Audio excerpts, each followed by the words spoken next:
አይሾ ስፒድ ሙስሊም ነው ወይ? ይሄን ጥያቄ ልመልስላችሁ። ከዛ በፊት ግን ይሄንን ቪዲዮ ተመልከቱልኝ። ዛሬ በአዲስ አበባ ጎዳናዎች ላይ ሲያደርጉ የነበረው ነገር ነው። እስኪ አድምጠነው እንመለስ። ሰላም አለይኩም። Oh, Chinese speak Arabic here. كفالة. They don't speak. Salam alaikum. Salam alaikum. Salam alaikum. Salam alaikum.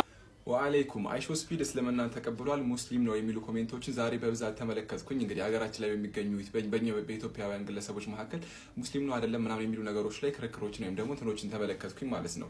ታዲያ አይሾ ስፒድ እምነቱ ምንድነው የሚለውን ልንገራችሁ። አይሾ ስፒድ እንግዲህ 22 ላይ ኳታር ዓለም ዋንጫ ወቅት ማለት ነው ወደ ኳታር ሄዶ ነበር። ታዲያ እዛም በነበረው ቆይታ ላይ ሰላት ሲሰግድ ታይቶ ነበር። ይሄንንም ተከትሎ ነበር አይሾ ስፒድ እስልምናን ተቀብሏል የሚል ዘገባዎች በሰፊው ሲሰራጩ የነበሩት ማለት ነው። ታዲያ ይሄንን ነገር ጎግል ለማድረግ ስሞክር እንግዲህ አይሾ ስፒድ ወይም ደግሞ በትክክለኛው ስሙ ዳረን ዋትኪንስ ማለት ነው። ይሄ አሜሪካዊ ዩቲዩበር ምንድነው መነሻው ክርስቲያን እንደሆነ ነው የሚተነገረው። ነገር ግን አሁን ያለበት ነገር ፐብሊክሊ ወይም ደግሞ ኦፊሻል በሆነ መልኩ የትኛው እምነት ተከታይ እንደሆነ አይታወቅም። ታዲያ እሱ በሚያደርጋቸው ጉብኝቶች ወቅት ላይ ሁሉንም እምነቶች አንድ ላይ ለማስኬድ ይሞክራል። ማለትም ሁሉንም ለማክበር ወይም ደግሞ አስተሳስሮ ለመሄድ ማለት ነው። እና በይፋ ምን እምነት እንደሚከተል እንግዲህ የታወቀ ነገር የለም። ታዲያ ከዚህ ጋር በተገናኘ ዛሬ ቤተ እምነቶችን ማለት ቤተ እምነት ጎብኝቶ ነበር፣ የክርስቲያን ቤተ እምነት።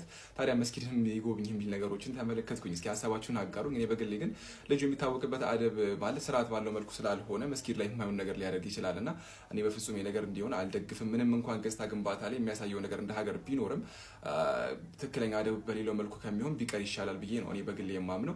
የአዶናይን ፎቶ ያመጣሁላችሁ የምር ነው የምላችሁ ለወንድሙ ወይም ደግሞ ለተመለከታችሁ አይሾ ስፒድ ኢትዮጵያ እንዲያልፍለትና ጥሩ ሌቭል ላይ እንዲደርስ የሚያደርገው ልፋት የግል እንትኑን ኢጎውን ሁላ ኢጎ የሚባል ነገር ሳይኖርበት ራሱን ዝቅ አድርጎ ውሻ ሲደረጉለት ነው እንትን ላይ ተመልክቻለሁ። ፎቶ እንኳን እንዳይነሳ ማለት ነውና በዛ ሌቭል ራሱን ዝቅ አድርጎ ለወንድሙ ያሳየው ነገር የምር ተመችቶኛል ማለት ነው። በቃ እንደዚህ ነው ሰውነት ብዬ ማምን ነው ማለት ነውና ሀሳባችሁን እስኪ በአዶናይም ጉዳይ ይሁን በአይሾ ስፒድ በአጠቃላይ ነገር ሀሳባችሁን አጋሩኝ።